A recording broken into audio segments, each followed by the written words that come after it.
L'hebdo politique.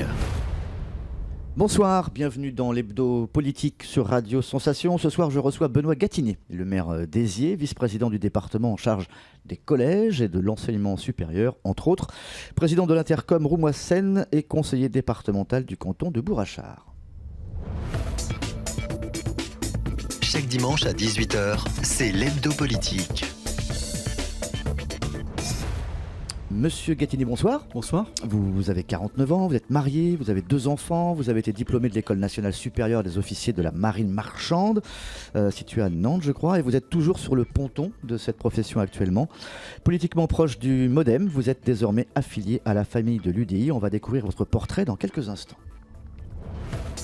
L'hebdo politique sur Sensation Normandie.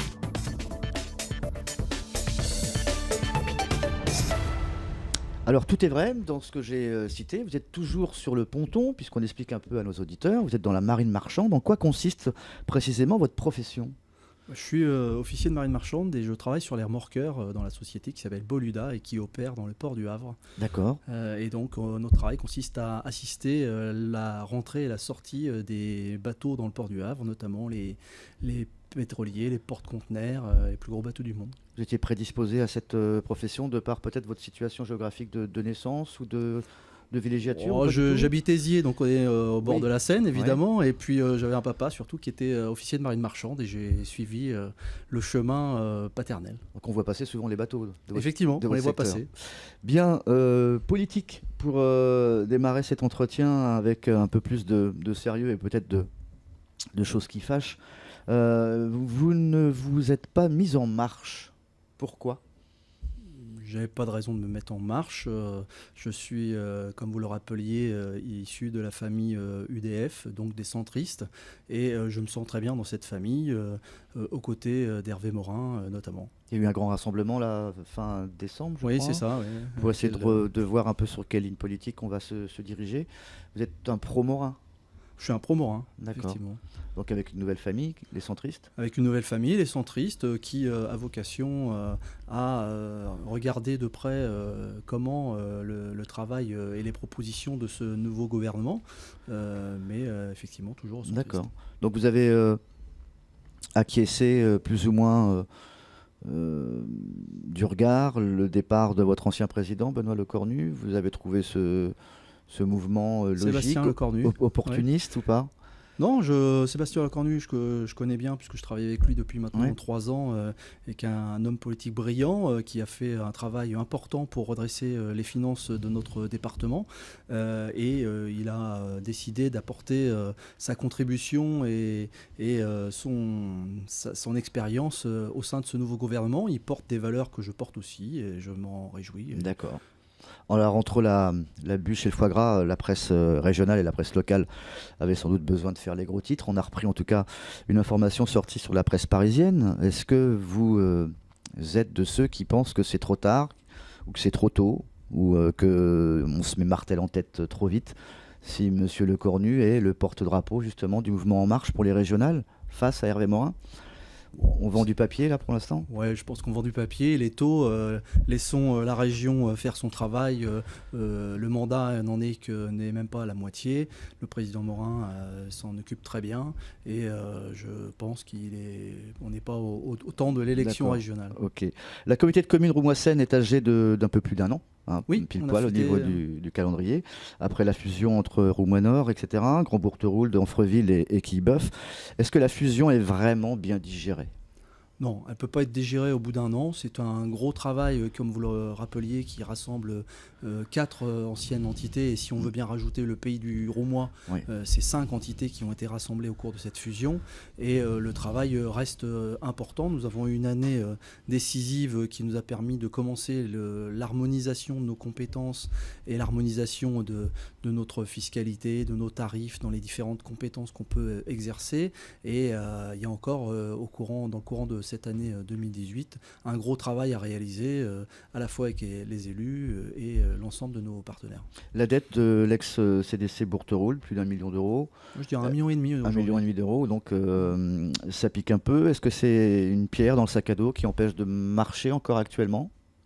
On marche moins vite. On marche forcément moins vite quand on part avec une dette. Maintenant, mon rôle, c'est de rassembler et de faire en sorte que nous puissions dépasser cette pierre dans le sac à dos et faire en sorte que cette intercommunalité soit bien au service de la population et rendre les services que la population attend. Les rapports avec le pays Riel-Estuaire, ça se passe comment? Bon. Ça se passe bon, on se connaît depuis longtemps. Évidemment, un mariage raté? Un mariage raté, on doit bien l'admettre, naturellement. Donc un regret pour vous personnellement aussi? Un regret pour les élus, moi je pense que j'ai passé le temps des regrets, on en est plutôt au temps de la construction de Romoissène.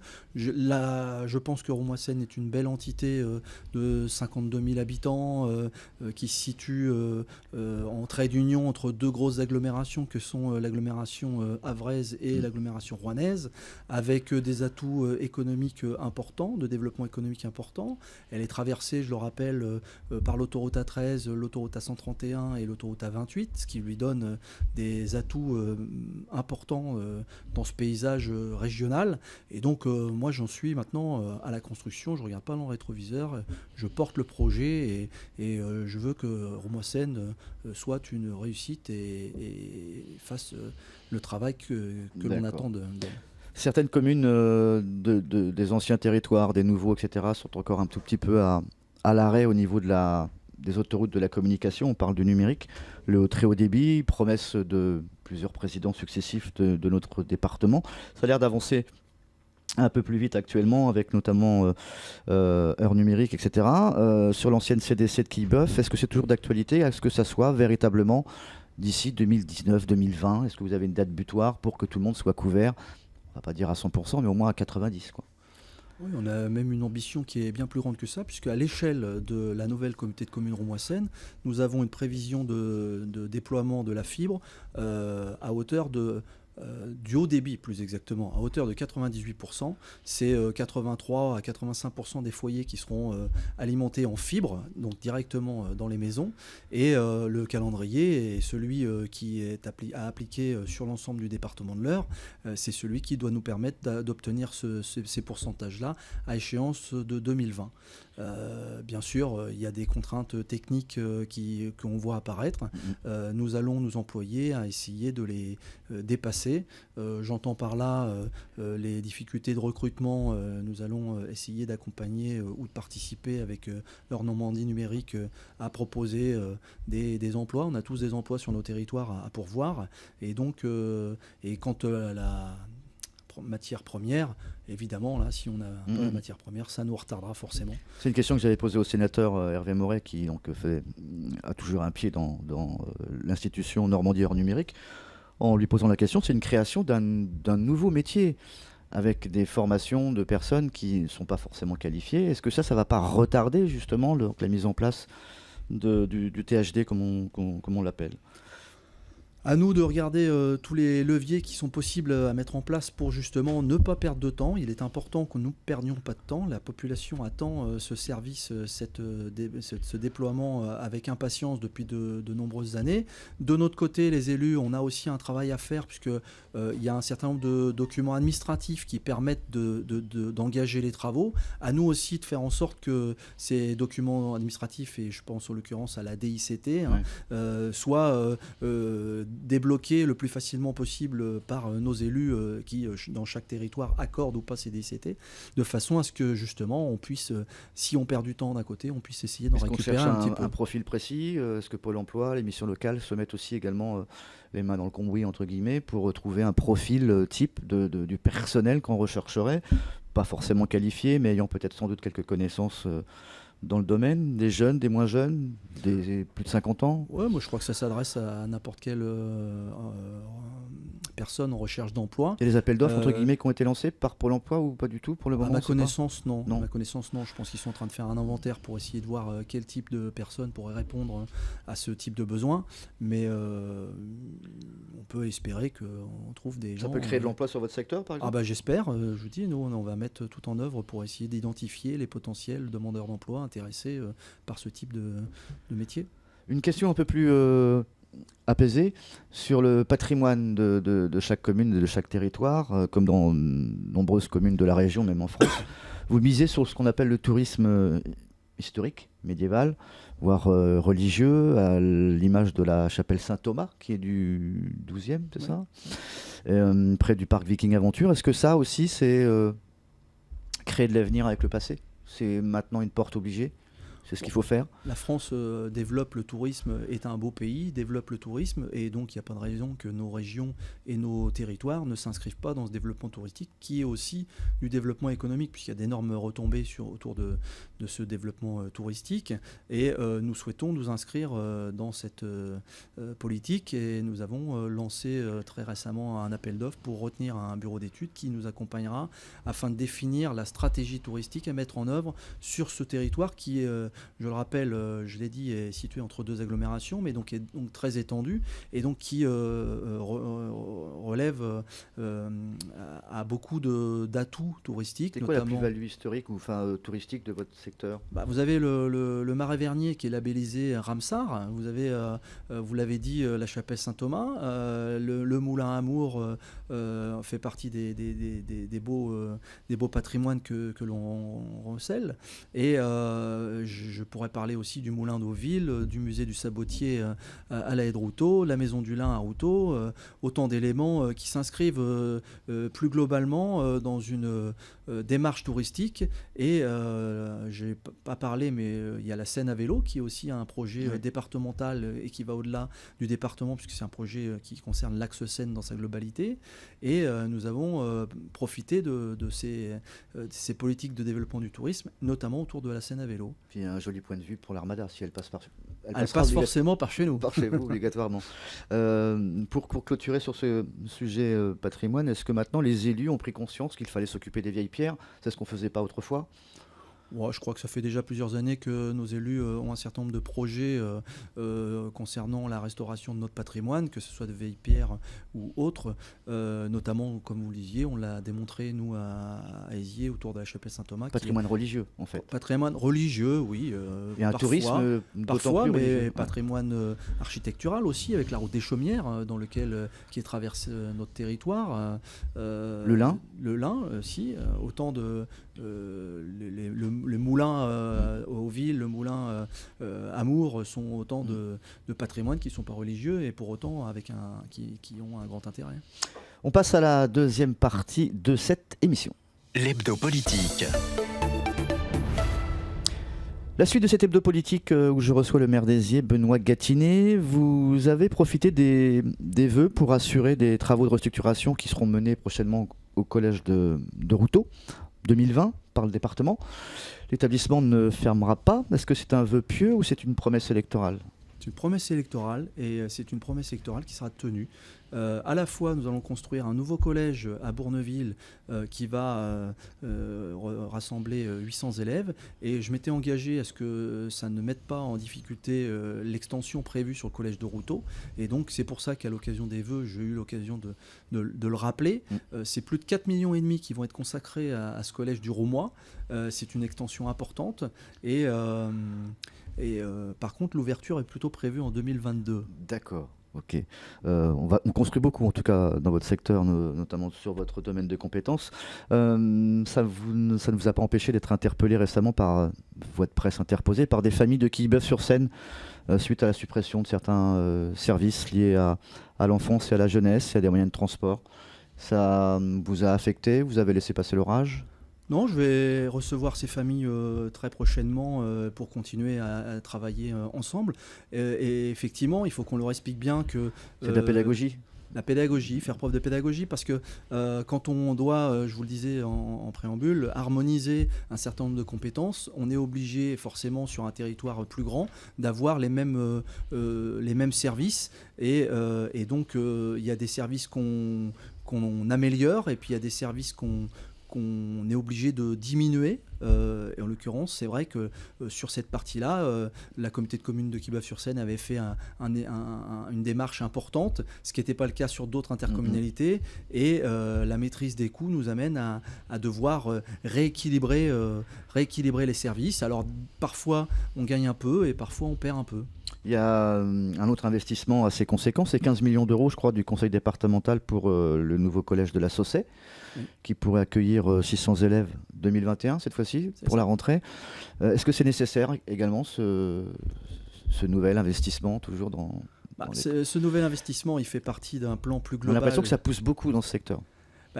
En fait, si ça pousse beaucoup dans le secteur, c'est parce que c'est aussi un secteur qui est en forte démographie, tout simplement. Et ce collège s'inscrit dans le plan départemental d'investissement dans nos collèges. Je rappelle, 172 millions que le département consacre à la reconstruction de 11 collèges et à la réhabilitation, l'extension de 5 établissements, dont celui du Roumois, le collège du Roumois. Et pour revenir à la Saussay, c'est un collège qui aujourd'hui a une capacité d'accueil de 600 élèves et qui reçoit 750 élèves. Donc vous comprenez bien que c'est pas qui en plus est vétuste et donc qui nécessite une reconstruction. Et celui de Bourneville avec son gymnase, ça, c'est également un chantier qui vous tient à cœur. Vous y êtes attelé depuis plusieurs mois, si ce n'est plus. Ça a été confirmé par le département. Les premiers élèves également seront dans cette rentrée 2021 qui risque d'être une belle rentrée. C'est une belle rentrée pour l'ensemble du département, puisqu'il y a un certain nombre de programmes qui émergeront à cette date, enfin à cette échéance, et effectivement, dont Bourneville, qui va permettre à la fois de diminuer les temps de transport scolaire pour avoir quelque chose de plus en dessous de 30 minutes pour l'ensemble des élèves, et qui va permettre aussi à ce secteur qui n'avait jusqu'alors pas d'équipement sportif d'être doté d'un gymnase, et c'était une attente forte aussi de la population. Le chantier, c'est 2019, ça va démarrer assez 2019. tôt. Ça a obligé peut-être à faire grincer des dents au niveau de la revisite, entre guillemets, de la carte scolaire, etc., entre Routot, Montfort, etc. Je ne suis pas sûr qu'il y ait des grincements de dents à attendre de ce côté-là. Il y a un collège à Montfort aussi. Il y a un collège à Montfort. Il est aussi à saturation. Donc il y a besoin. Il n'y a pas de possibilité d'extension à Montfort puisqu'il est coincé entre la route départementale et la RIL. Et donc une partie des collégiens de Montfort pourront aller à Bourneville et les distances sont faibles. Donc ça pose aucun. Alors Bourneville est tout petit peu, j'irais même beaucoup au cœur de l'actualité actuellement, en tout cas sur votre secteur. C'est un nouvel échangeur en projet, une zone d'activité entre la 28 et la 131, un nouveau collège, une nouvelle station d'épuration. Est-ce que c'est le nouvel Eldorado du département, Bourneville ?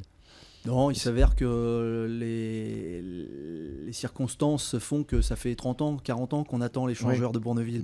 Donc les choses tombent un peu dans le calendrier, un peu simultanément, mais c'est pas non plus un hasard, puisque effectivement le fait de déclencher les travaux de l'échangeur déclenche évidemment la mise en œuvre de la zone d'activité.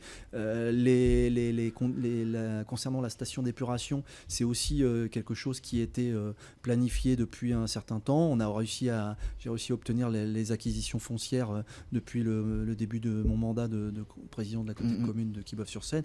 Donc c'est le hasard du calendrier qui veut que...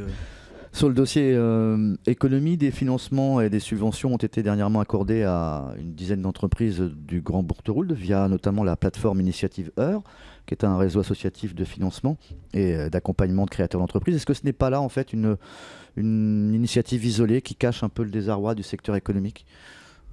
Non, je crois que toutes les initiatives sont bonnes à mettre en place. Les entreprises, en tout cas, elles sont satisfaites de l'accompagnement qu'on peut leur donner à travers ces aides-là. Bien sûr, il reste toujours beaucoup à faire. Nous sommes au travail pour essayer de faire toujours mieux, mais c'est important. Le secteur de l'emploi, comment ça va chez vous ?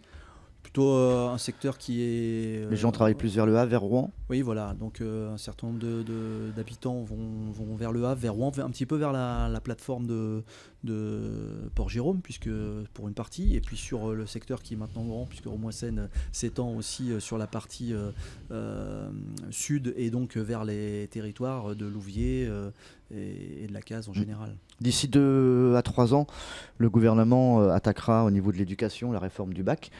Je pense que d'ici là, vous aurez également, vous, entamé la vôtre. En parlant du bac de Quibeuf, est-ce que le péage est toujours d'actualité ? Non, la question a été tranchée. Les départements de Seine-Maritime et de l'Eure ont trouvé une solution qui ne comprend pas de péage du bac. Et donc, ce bac sera remplacé et sa mise en service est prévue pour 2020 ou 2021. Participation des entreprises du coin ? Oui, mais surtout des collectivités, puisque Ouais. c'est des financements qui sont de la part du département, des départements de Seine-Maritime et de l'Eure. Et la côté de commune Roumois-Seine a voté en tout début d'année dernière une participation annuelle de 30 000 euros. Et effectivement, d'autres collectivités autour, d'autres communautés de communes sont sollicitées pour amener leur contribution. Donc ça veut dire que c'est utilisé dans les deux sens ? On a l'impression en fait qu'il y a plus de gens qui ont du boulot, qui traversent justement via le bac pour aller vers la Seine-Maritime que de l'autre côté. Ouais, oui, c'est utilisé dans les deux sens parce qu'il y a effectivement des flux importants qui sont liés au mouvement pendulaire lié au travail. Et donc, un certain nombre d'habitants de l'Eure vont travailler en Seine-Maritime en empruntant ce bac. Et puis, le week-end, c'est plutôt des habitants de Seine-Maritime qui empruntent le bac pour venir se promener sur nos territoires touristiques. Aizier, c'est une commune qui fait moins de 300 habitants, je crois. Oui, c'est ça, 120 exactement. Pourquoi un restaurant ? J'ai appris ça. Pourquoi un restaurant ? Écoutez, tout simplement parce que y avait une maison qui était vacante depuis et abandonnée depuis une quarantaine d'années et qui était un beau patrimoine situé en plein cœur du village. La question nous était souvent posée, c'est dommage que cette maison ne soit pas réhabilitée. Et quand la succession est arrivée, nous avons sollicité la famille pour acquérir cette maison. À ce moment-là, on se posait la question de savoir ce qu'on allait en faire. On avait trois options qui se présentaient à nous, soit délocaliser notre mairie, mais pour un village de 120 habitants, on a des locaux déjà qui sont suffisants. Faire des logements, mais économiquement, on s'y retrouvait pas. Et puis, le dernier projet, c'est-à-dire réouvrir le restaurant qui avait fermé en 1983 à Aizier, était un challenge intéressant, sachant que la commune est quand même un peu connue aussi grâce à ce restaurant. Donc, nous avons commencé à chercher les subventions, les financements nécessaires pour ouvrir ce restaurant. On a fait les études préalables de faisabilité pour s'assurer que c'était viable, évidemment. Et comme il est situé, vous l'avez vu, sur la route des Chaumières, le long de l'axe Seine, donc du point de vue touristique, il n'y a pas de discussion. Et puis, comme vous le disiez, avec le nouvel Eldorado que nous aurons bientôt à Bourneville, il y aura forcément des retombées économiques liées au double échangeur, liées à la zone d'activité, liées à toutes les activités autour du collège et de la commune. Je suis doté d'une inculture, en tout cas moi, sur le secteur de votre commune. Est-ce que Aizier a possédé ou possédera un hôtel ? Pourquoi pas ?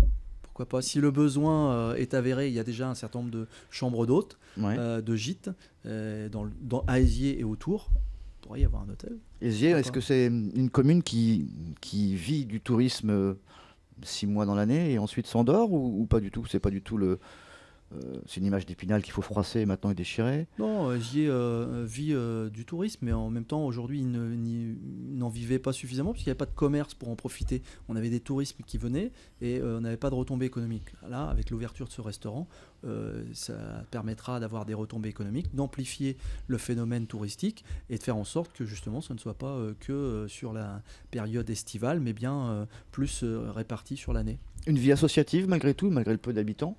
Oui, quelques associations très faibles, mais...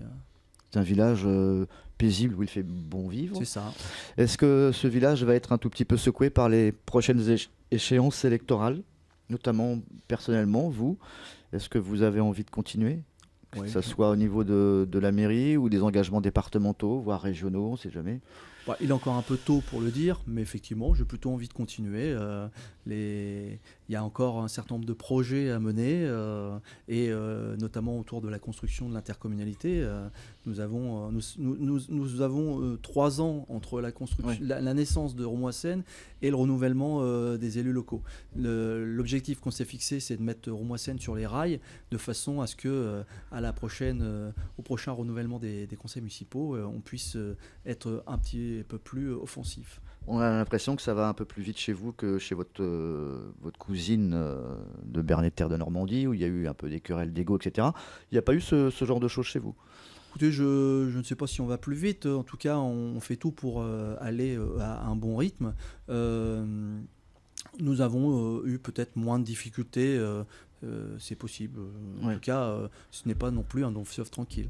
Et vous serez toujours également donc affilié à la famille centriste quand on se reverra aux prochaines élections? Difficile à dire. Oui. Les choses sont en pleine mutation aujourd'hui, mais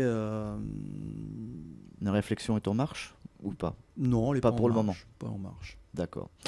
Monsieur Gatinet, merci d'avoir accepté notre invitation. Vous allez faire quoi en sortant du studio en cette fin janvier là? Eh ben, écoutez, je vais rejoindre ma communauté de communes où j'ai une réunion avec l'ensemble de mes vice-présidents pour préparer le mois de février, le trimestre qui arrive. D'accord, merci d'avoir accepté notre invitation. Vous pouvez retrouver bien sûr cet hebdo politique en podcast, son et vidéo sur notre site www.radiosensation.fr. Monsieur Gatinet, bonsoir. Merci de votre invitation. Au revoir. À très bientôt. Chaque dimanche à 18h, c'est l'hebdo politique.